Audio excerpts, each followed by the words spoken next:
don't necessarily want to go in the pub. So this will be just like a, I dare to say a common room, but that's possibly a good description of it. So you can come in here, have a sandwich if you don't want to buy one from the shop, eat your own food you prepared at home, or chill out, have a cup of coffee or something. So it's like a general space that can be used for a multitude of different purposes. It could be segregated off, so we could also have society meetings in here, whatever groups that the uni want to put on. So that's this space, so there's only two. The partition between the two hopefully will be mostly glass if we want to retain the volume in here, and obviously the good height up here. Also got excellent natural light from the roof lights. Then what we'll do is form a main entrance. Basically what that radiator is, these doors, those two system doors will be locked in and they'll cut through into what is the main body of the pool, which is this area here. And I'll explain this when we go in there. So the first section of the pool, the good half, will be basically this section you can see here. So it'll be retaining its full height up through the trusses to the apex, but it will lose the depth of the pool. So as you see, the water height here is pretty much going to be that. When you look at it now, it's empty. It obviously looks quite huge because it's got that depth. And then halfway down, we'll put this partition across. Then underneath here will become a cafe bar cafe, whichever slant you want to put on it. And up above, which is I'll show on this level here, we're going to have like a mezzanine. It's another room, it's another functional room. It's very similar to a student hub. It will be for society meetings, whatever event they want to host in there. So we've kind of created 4 zones, really. Student hub room we sat in now, the big social space, the bar cafe, and then above the bar cafe, it's going to be a bit like a classroom, but it won't be any teaching in there. I mentioned the annexes down the side here, which is a plant space, which runs down here. These drawings are slightly out of date, by the way, so just use them indicatively. Obviously, if they're going to have large events such as club nights, we're working on occupancy level. I think it's 400 students in here is the maximum we're designed to take. So 400 students, there's a quota of toilets, facilities you need for X amount of people. So there's a fair amount of toilets that need to go in here. They're on the ground floor. There's a first floor, if you remember, around the side. Up here, that we use for smaller meetings and maybe one-to-one student consultations. They'll be private. If maybe a few offices petitioned off, we can have one-to-one if you've got concerns with a counsellor or debt problems. All the things that say student life that unions would help with. So that'll be hosted up here. It's shown blank at this point because this is a few months old now. This area here, now I mentioned the extension I'm going to take down, it is shown dotted line here. That's going to be rebuilt as a kitchen. This is going to be the back of house food preparation, bar store for the beer, and the beverage area, which will be there. The bar's going to run pretty much around the line there. We're working with that down in that way, from the side over across. So the back of house space and then the front of house space. This is just occasional seating. And last time I mentioned there's 2 existing toilets on the first floor, and then you can't really get to, but they will serve this area up here. Lastly, well, it's not showing, I'll mention the square out here. Because that's south facing, it's a good sun trap, and we want to make sure there's not too much outside space. So they want us to up here. This is just an artistic impression. If you appreciate that's the entrance through that window there. And we can put some tables and chairs and put some nice, high standings down. We'll hopefully put out something like, there's a likelihood of having like a stage outside. We can run some power and laser out to the middle of the area, so we can have pop-up events, live mic stuff, that sort of thing. So it's not just inside space, but there's outside space as well. Obviously, we're dependent, but it gives us the ability to do something outside. Again, that's going to go through the holistic planning of it as well, because everything around that was quite austere, isn't it? Everything's hard surfaces, hard lines. They're trying to retain the military with this a little bit, so whether we get away with that, we'll see. If we walk around that might make a bit more sense to you. Any questions on that? Are these available online? What I'll do, because when I do student stuff, I'll get inundated by 15 different requests. What I'll do is I'll speak to Christine, and through whatever Christine wants me to give you, we do it through Christine. So I'll have that conversation with her, because sometimes Christine is a good because she actually tells me what's coming, but some of her other colleagues don't tell me what's happening, and all of a sudden you get this torrent of students come and ask me questions, which is fine for 1 or 2, when it's like 20, it's a bit, but I'll give you what Christine permits me to give you. If that's fair? Yeah. Anything else? Is this for all of the university campuses? Partners. Yeah, this. Yeah, absolutely. Yeah, so you remember the first thing I was saying, it's a joint venture. Yeah. Yeah, the reason, are you all registered as university friendly students? Yeah. Yes, it's subs, university student, I can't remember the sound on that. But here, because we are universities at Medway with Kent, our union representation is sort of, you've got the Kent Union, Greenwich Union, and GK Union sits above them. So it absolutely is both. Which actually, I know I said before, we've got these challenges of like getting the financial approvals. Yeah. We've got to do everything twice. And has that all been approved? To the point of permitting us to go to the next stage. It's like a staged approval. Yeah. We had an outline budget from the initial concept stage. Both institutions have agreed in principle that they'd like to proceed. And at each RIBA stage, we represent and then reforecast the budget. And it may not happen. Who knows? If it goes terribly out of my job and that of the design team and the project quantities layer is to make sure the design doesn't run away with itself and stays within the limitations of the budget. So we've got, as I said, just before Christmas, we've got the feasibility signed off, represented the budget, and we are running slightly over, but that's acknowledged. Yeah. So the relevant finance committees have heard this. Whilst we haven't got approval to spend that, they're letting us proceed sort of partially at risk, if you see what I mean. But our challenge now is to try and bring that back. Value engineering, otherwise known as cost cutting. Yeah. Well, we do a little bit of that. Make sure it comes in. But as it stands, we're just about right. Anyone else? Okay, should we do a once round? The best way is to guide these doors here because it's a bit steep, that one. We should probably take that plank away. Any questions for start?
poles here, poles of dirt. This is what the structural engineers have to do. They check the integrity of the wall. And then how about this floor drill? Solid concrete. That meter. About 400 million. And they've got these trial pits just to see the massive foundations. So I think our load bearing is it's a terrazzo.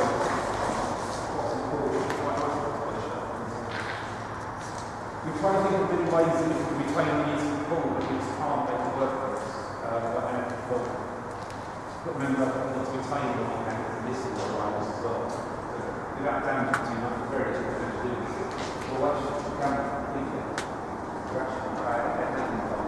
we're actually create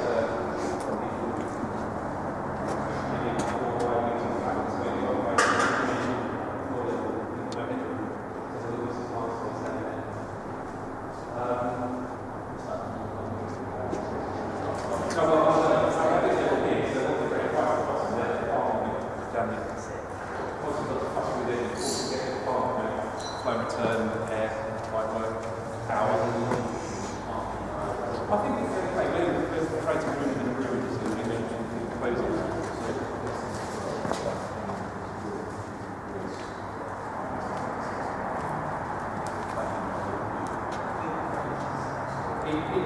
It's unlikely to get away with it from this.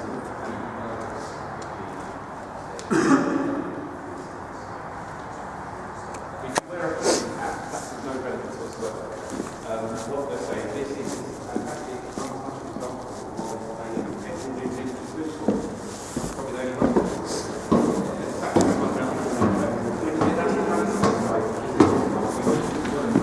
just going to fall down there.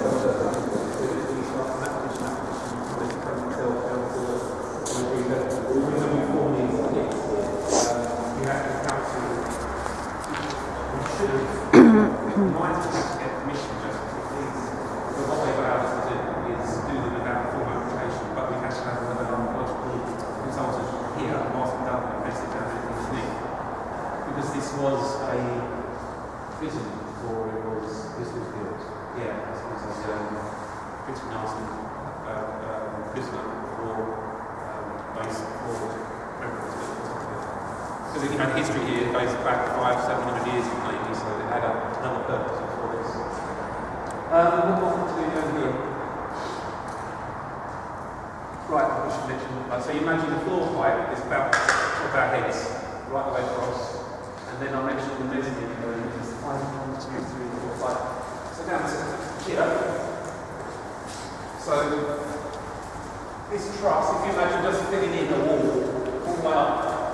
So that's the big space there. And then the bars go down there. And then we have holding sliding set of doors. We have a beautiful wish shut the bar off from the other place, or more likely the way we took the original time. So we can host it's not the biggest space in the world. You can imagine look big houses, we've got this depth, right? So we've this depth.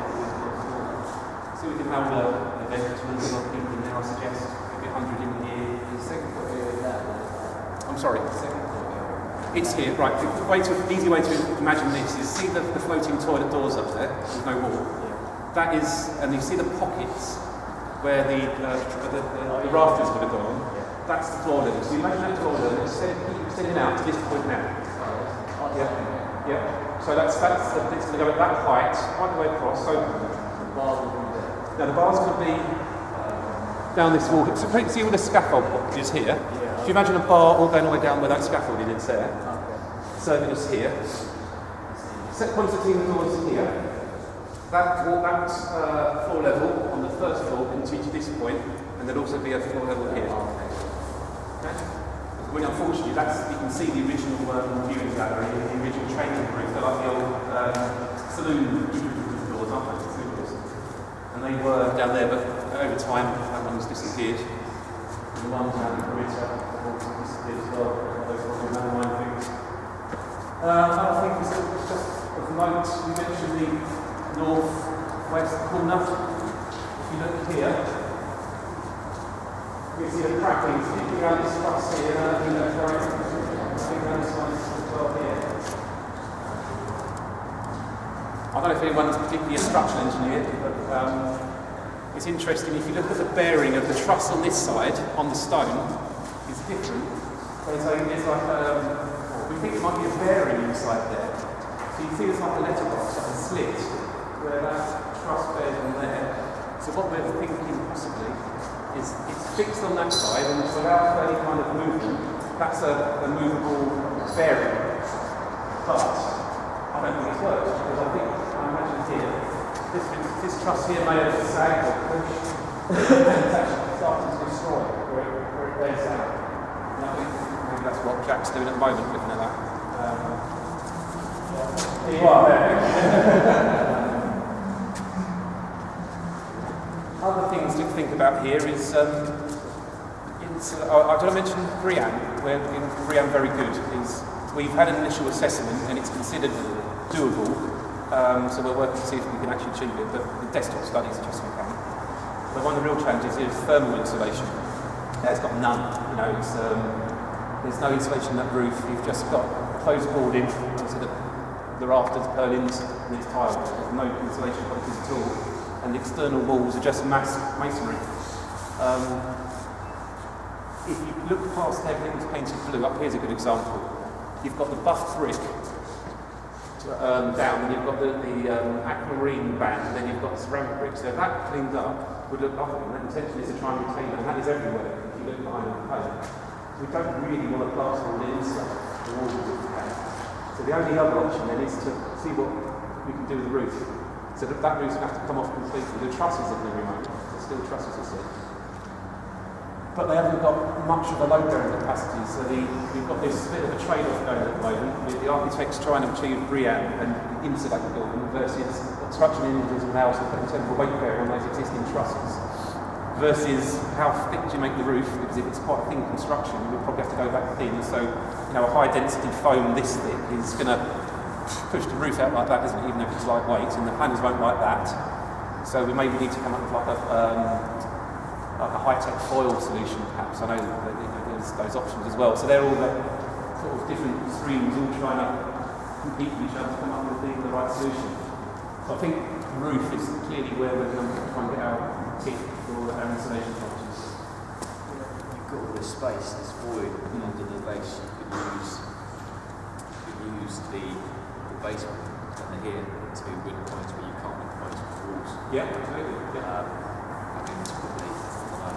So what's the heating system you're going to have? Well, it's going to be a wet system, radiators. We're not putting air conditioning in here. We're putting free cooling. We want to try and use as much of that roof light as we can. We would like to have, where possible, free cooling to with actuators and motors, wind the windows up. And that will create the airflow, so we'll pull air through. We'll have underfloor swirl grills, I imagine. This will be using like a plenum chamber. So air will come up through in the main space, and then it will just be pulled through and out for fresh air out that way. Obviously we can't achieve that in there so much. Air conditioning is really not the thing to be done. Going back 10 years ago, there was hot air conditioning everywhere. Now you don't do it. You try and use the free stuff, don't you? What do you heat? You do heat. I'm saying we've only got feasibility design. It's currently, I couldn't tell you what the answer is because there is no answer just yet. They are looking at what they can achieve. Bear in mind, sort of again balanced against the budget, which is forecast to go to the maximum. We've got a sustainability team, and I gave them in Greenwich, and I gave them the feasibility report. So just give that an overview. I said, but just consider money. It's all well you can say there's PV panels everywhere on the roof. That's going to cost a fortune. We'll never get it through planning anyway. So you've got to just consider the reality of the world rather than just give us sustainability answers. But what you said about heat recovery, yeah, why not? Are you using BIM? No, we're not. No. Can I ask why? Or I would say probably because people aren't ready to yet. right? Theoretically, it's a no-brainer, but put it into reality. And the value of the project is not that significant. BIM tends to be generally, as it seems to be, you build high value. Okay. And I think until that's embedded in culture, you also got to remember a lot of these consultants may have not even done BIM. Everyone knows about, I know about BIM, I've still yet to actually do it. And I see the benefits of it, but until, it's my opinion, but until it's delivered on, it will trickle down over time, but until it's embedded in the, say, new build high value, I don't see that we'll get it on such smaller value refurbishments. Is there grounds to do it purely out of more publicity? And because as university buildings is the most sustainable, It would be. they do preach their eco-credentials. Yeah. So is there grounds on doing it purely on almost experimental purposes to win, to up the It, publicity? that would be a much easier argument to have if this was just a drainage project. Yeah. I'm not saying Kent are any less sustainable than us, they might be equally as such, but it's very hard to drive your ideals on a project that you haven't got entire ownership of. So I generally find a middle ground. Now we've gone for BREEAM very good, which is a good thing to aim for. Okay, it's not excellent, but excellent is very hard to achieve, and a refurbishment excellent is much more achievable on a new build, I would suggest. But, yeah, it's a fair point, but you've got to balance up against the budget available as well, so it's that middle ground again. Are there any advantages of going forward around very good status, like through the university? Well, we actually, I've kind of just shot myself because of what I just said, because it's a policy of drainage to every one of our buildings, and when I asked someone where's this written down, they couldn't actually tell me, but it is a policy of drainage that every building should be at least very good, and Scotland Street achieved excellent, I think it was excellent. And Kent haven't got a policy on that at all, so when I went to the campus management board is a board that this project reports to, I just tabled that drainage as a standard always aimed for very good as a minimum. Would they accept that? And they said yes. So that's the reason we've gone for that.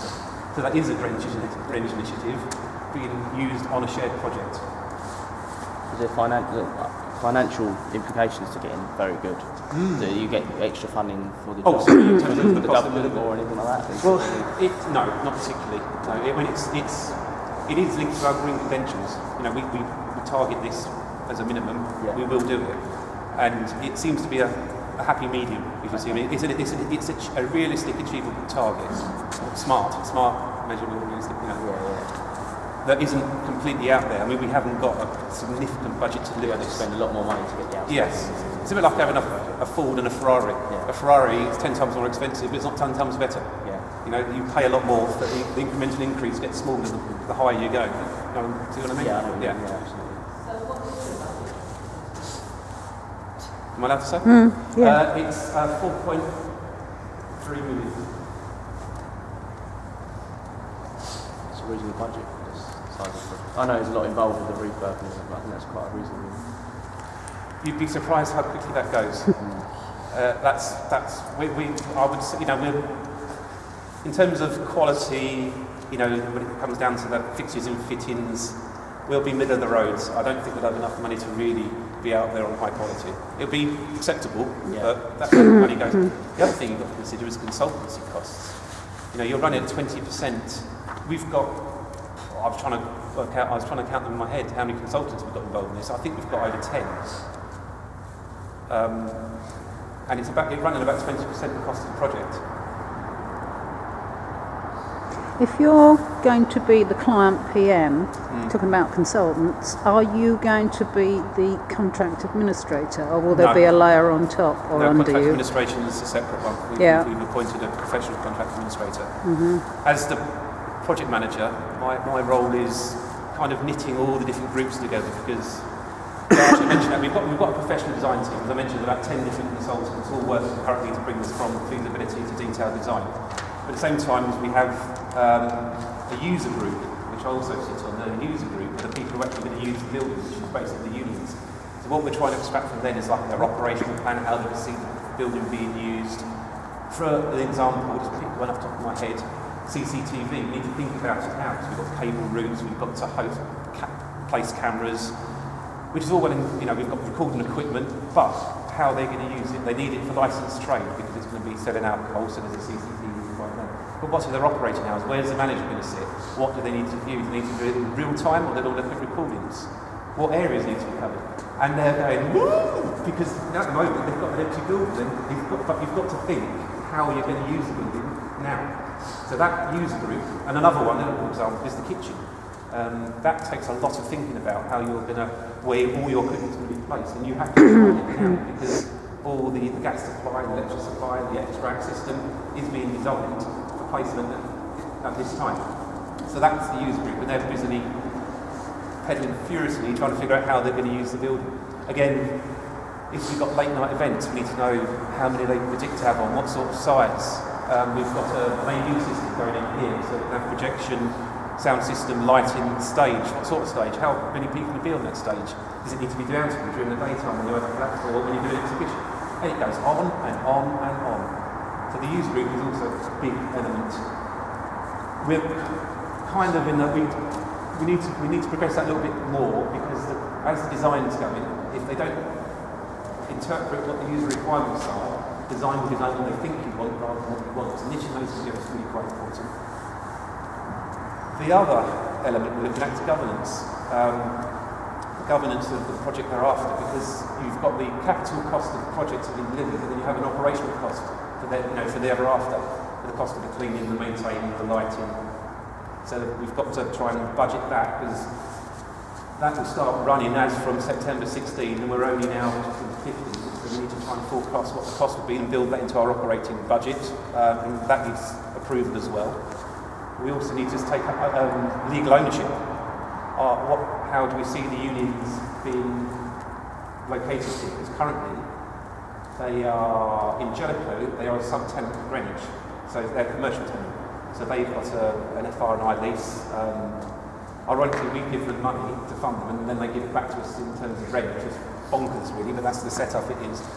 And they look after their own internal space, whereas in Pilkington, they pay no rent at all, and we maintain the lot. They just occupy. My preference is that this reflects the same operating model that we've got in Pilkington, where they just literally, they're users, they turn up, let themselves in, use it. We maintain everything on their behalf, because that enables us to have a continuation of standard across all our buildings, because if you let people maintain their own space, they maintain it to whatever they think is the appropriate level, which isn't necessarily what you think is the appropriate level. And equally, we don't have to give them money to give it back to us. So that governance issue has been worked on currently as well. It's quite hard to think, you like to think, you look at the moment you're in, but in actual fact you've got to plan for the end now, which does take some thinking about sometimes. Doesn't there REAP come into that as well, like insulation stuff, lower costs on? Oh yes, yeah, the operating, yes, the more you spend now will be better for our utilities in future. And one of the reasons I put my name forward to do this is because as Christy mentioned, I'm the facilities manager here. I've been a facilities manager for quite a few years now, and I've worked in other areas, and quite often a building is developed or built, and they give their facilities managers, there's 1,000 O&M managers, there's some things, buy, and you go, how do you get to that light fitting? Why do they build their air handling? You can't even get to it. All these operational issues. But now I've volunteered to project manage. I can influence design here, that I know that when they put this kit down here, I'll make sure they don't just put me down a cat ladder. I want a full set of steps of handrails. I want an accessible, if the boilers or whatever, the plant's this big, I've got a hatch which is this big, so I can actually get it out. The little touches that will bite you in the arse one day if you have the opportunity to influence it at this stage, I suggest take it. Is it also going to be available for outside third parties to come and hire it Good out? point. I didn't cover that. That's part of the governance issues we're working with at the moment. Because it's going to be funded and owned by the joint parties, they're reserving the right to be able to use it out of sort of term time. So we can't just give them lots of there's a building, use it as you wish. We may wish to host exams in here because you've got a fairly decent open space here. We can get maybe a couple of hundred people in there. So there's that flexibility that may be wanted in the future. Equally, they may wish to, like during the summer, when we've got 500 veterans over there, we may wish to use this for events or external hosting conferences, for instance. Because you could have workshops, couldn't you? You could have a workshop up the top here. When I say workshop, not Business conference. Yes, that's right, business conferences. Stay for the weekend. Yeah. Bring a team of 30, 50 people in. You can have breakout space. This building would actually lend itself for it, but we wouldn't ever do that during term time because it's fundamentally for the students. That is a governance issue, you know, the actual who's allowed to do what, where, and what are the restrictions. Because at the moment, it's open book. By not defining it, you can do anything, but we need to kind of create those operating rules. You know what's the already in the design field? No, it's going to be traditional. It's going to be full design. I'm a dislike of design and build. It's open to interpretation and the cheapest solution to the issue. Because you have to have, this is, design and build has obviously its merits, but you're offsetting a lot of the design responsibilities to the contractor. But this has to be done with care and dedication because it's an old building. The cheapest way of doing some of these repairs is not necessarily the best way. Yeah. So if I'd like to go down very much the traditional route here. It will be tendered through the drainage procurement route for our procurement team. Do you know who it is you're going to most likely work with? In terms of the contractor, no, it will be completely open. So there'll be a project manager on the Construction side. main contractor side? Yes, absolutely. Yeah. And yourself on the client side? Yes. Yeah, I mean, so I sit on. I'm the sort of glue that glues bits of these different groups. So I mentioned there's 3 different groups working together at the moment. I just kind of make sure when I hear things I think they should know, I'm kind of just swerving. I'm like an information funnel, making sure people or areas that they're working on, and I think, well, they haven't worked on enough. I try and put pressure on them, and they deliver on their area. And ultimately, there will be a construction project manager as well. And because I'm here, I'm not working, so there are daily contact with them. Although I've got to be careful, there's nothing worse than a meddling client who comes in and says, "Oh yeah, paint that green, don't like that window, put the door in," because that becomes extras, and then you don't have, you need your request bills to be signed for. So I've got to be very careful that I won't. That we follow the right procedure of, if I do want to change, I have to speak to the contract administrator to make sure that can be dealt with. I'm sure I won't do that. Yeah, I was going to say, you say that now. Yeah, I know. Yeah. But it's not me, it's everyone else. I mean, there's so many people who've got an influence with this, or want an influence with it. It's try and pick representatives, because the students want to be represented. You can't just offer all students, because we did a few open days, and we got some good feedback, we got some crazy feedback. We've just got to it's better to try and nominate people to represent groups. So you're speaking on behalf of, or someone nominate your group nominate you to speak on behalf of them.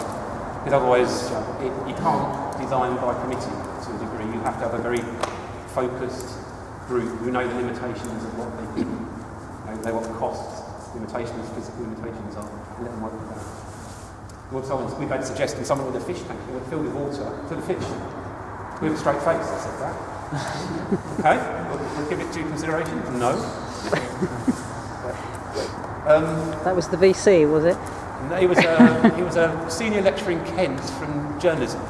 I am filming. He was a great guy, by the way. Yes, any other questions? I suggest we just do a little once round in case you want to poke up here in the cubby holes, and then we'll work our way back out, if that's all right.